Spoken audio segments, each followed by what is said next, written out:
What's up, fantasy managers? Welcome back to another episode of the First Pitch Podcast brought to you by PitcherList.com. My name is Jake Crumpler, and I'll be your host for this edition of the podcast. You can follow me on Twitter at Jake Crumpler, and you can find all of my work at CrumplerBaseball.com. Let's dive into everything baseball related from Wednesday, March 26th. We have a little bit of news on the final day of the offseason before the opening day tomorrow. So today we'll go through the injuries, and then I will probably focus on every single game from opening day. So we'll get a breakdown of every single game. But let's start here with the injuries first, as we'll start with outfielder Spencer Steer, who's dealing with a shoulder injury. But contrary to previous reports, he will not go on the IL to start the season, though he will be limited to DH. Spencer Steer will be limited to DH, but he won't hit the IL to start the season. Great news. But that does mean left field is open for the Reds, and we will see Gavin Lux and Blake Dunn perform in a platoon there for the Cincinnati Reds. And that's the case with Blake Dunn on the short side there, because Austin Hayes is heading to the IL to start the season with a strained calf. So Spencer Steer avoiding the IL, but Austin Hayes unable to do so. So we see Gavin Lux and Blake Dunn in left field in Cincinnati. And the other injury news we have involves starting pitcher Frankie Montas, who has been dealing with a lat strain, a pretty severe one. He was supposed to be out 4 to 6 weeks, and he just underwent an MRI. And he's really, and apparently from David Stearns, he's got really good healing. So that's good news, I guess. I should put quotes around that one. Those are not my words. I would not choose that trio of words there, but really good healing for Frankie Montas on the lat strain. And apparently he's a week or two away from starting up a throwing program, which likely means he's 2 to 3 weeks away after that from returning. So we're likely looking at a mid to late April return for Frankie Montas for the Mets. Now let's take a look at a couple transactions, starting with relief pitcher Jason Foley, who is optioned to AAA, meaning he won't make the opening day roster. That's the case because he had a 6.14 ERA in 8 appearances this spring. And so that's really unfortunate for anybody that drafted Jason Foley hoping to get some saves, as he led the Tigers in saves last year, featuring a high velocity sinker, but now he'll have to figure things out in AAA before heading back to the majors. So that means the closer role is wide open. I think right now there's a trio of arms in the race. We're looking at Bo Brieske, Tyler Holton, and Tommy Kahnle there for the Tigers. My favorite is Bo Brieske. I've been drafting him in a lot of leagues, and I've got him targeted in some shallow leagues as well. I think he's going to take that role and run with it for the whole year, but I know that AJ Hinch likes to manage this bullpen with matchups. So with Tyler Holton there as a lefty and Tommy Kahnle, who has a great changeup and can get lefties out as well, I wouldn't be surprised if they mix and match sometimes or use Brieske as a high leverage reliever. So you may not get 40 saves from Bo Brieske, but you could be getting 20 plus there. So I'd be going and picking him up in pretty much every standard league, 12 teams and deeper.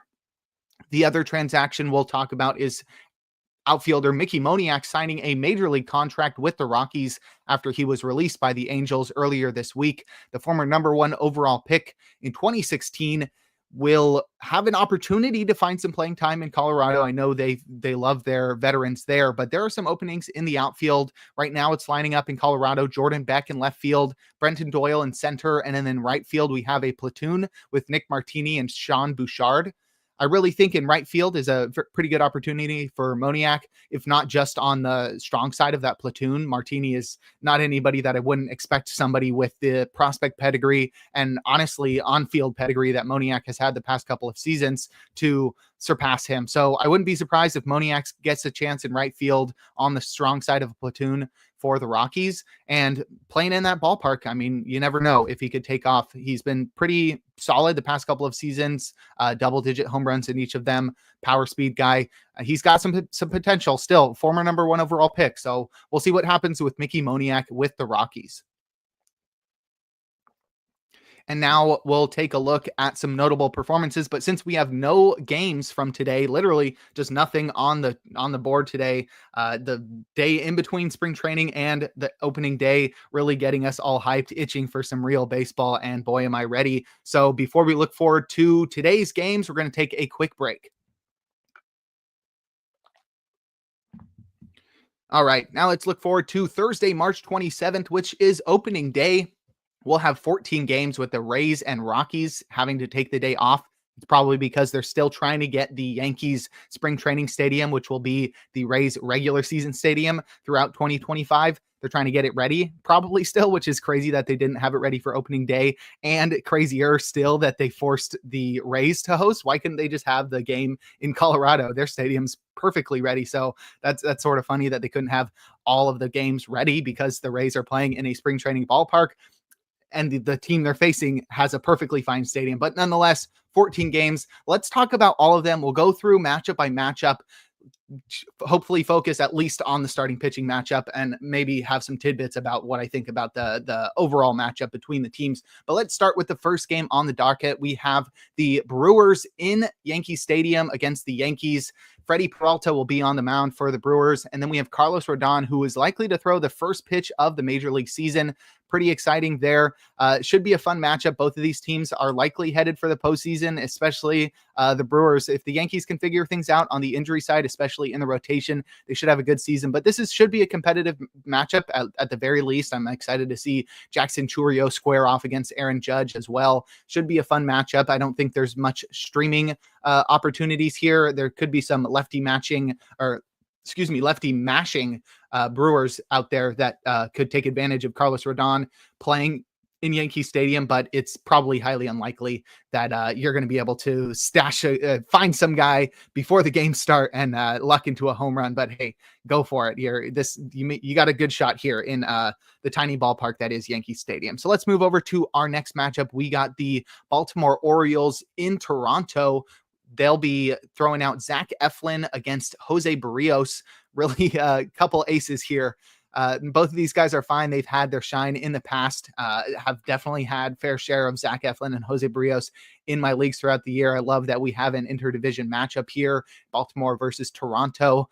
I think Baltimore is going to be the more exciting team to watch here, but we do get to see Anthony Santander square off against his former team. So that's should be exciting. Vladdy Jr. as well against Jackson Chourio, Jackson Holiday. Gunnar Henderson is going to be on the IL. So we'll see Holiday at shortstop for the Orioles. That should be interesting as well. All right, let's move over to the next matchup as we have the Red Sox in Texas.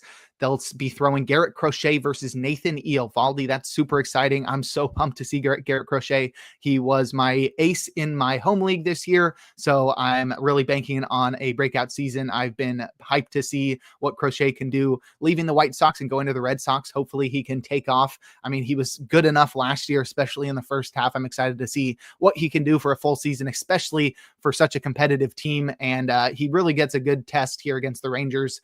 Their lineup is pretty solid, so I wouldn't say that if Crochet dominates them that you have to write it off because the Rangers lineup isn't good. They should really give him a good test here, and I love seeing Nathan Eovaldi pitch, especially against his former team, the Red Sox. He was a postseason legend for them, so this should be a pretty fun matchup, Rangers against the Red Sox. Next, we have the Phillies versus the Nationals, another interdivision matchup, and the Phillies will send out Zach Wheeler to go up against Mackenzie Gore. I love watching Zach Wheeler pitch. I had him in my league in my home league for 3 straight years. Love Zach Wheeler with almost all my heart. I never got the chance to, I shouldn't say the chance. I never took the time to post my top 100 starting pitchers that I did a few months back, but Zach Wheeler was my number one, and that might be controversial, but he's just so reliable. He's so good every single year. There's nobody out there that you can guarantee is just going to be as good as he has been for the last few years. So pumped to see Zach Wheeler go out there, pump 90 plus miles per hour on that sinker and fastball. Should be a lot of fun, especially against Mackenzie Gore, who's got really great stuff and usually has a lot of success early in the season, but the Phillies lineup is really tough. Excited to see Bryce Harper out there again too for the Phillies. They're a fun bunch to watch. Next, we've got the Guardians versus the Royals, another interdivision matchup. The Guardians will send out Tanner Bybee against Cole Reagans. That's a very fun matchup. Both of these guys definitely aces. Reagans definitely better than Tanner Bybee, but Bybee just signed that big extension with the Guardians, which really proves his ace status, at least amongst the Guardians pitchers. So this should be a fun matchup. Excited to see Bobby Witt Jr. and Jose Ramirez square off as well. Both of those guys really electric on the field. Jose Ramirez, the perennially underrated, and honestly, Bobby Witt Jr. heading into that territory, especially after whatever MLB Network does with their positional rankings in the offseason. That was really goofy.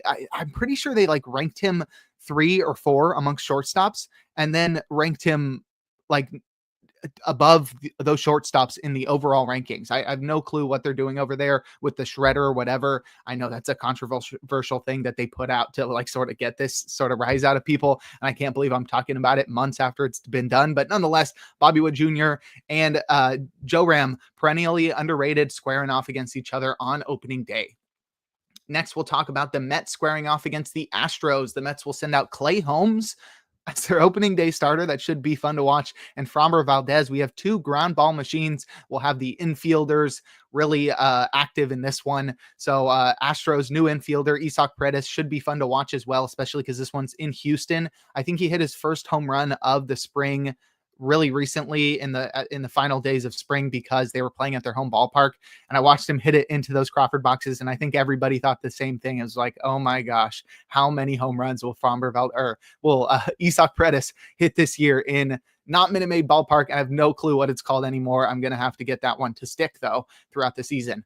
But we've got the Mets squaring off against the Astros. That should be a fun matchup there. Next, we'll talk about my Giants squaring off against the Cincinnati Reds. They'll send out Logan Webb against Hunter Green. A reminder that Logan Webb's dad follows me on Twitter. Pretty cool. I watched Logan Webb play football in high school. He was the quarterback of my ex-girlfriend's, current girlfriend at the time.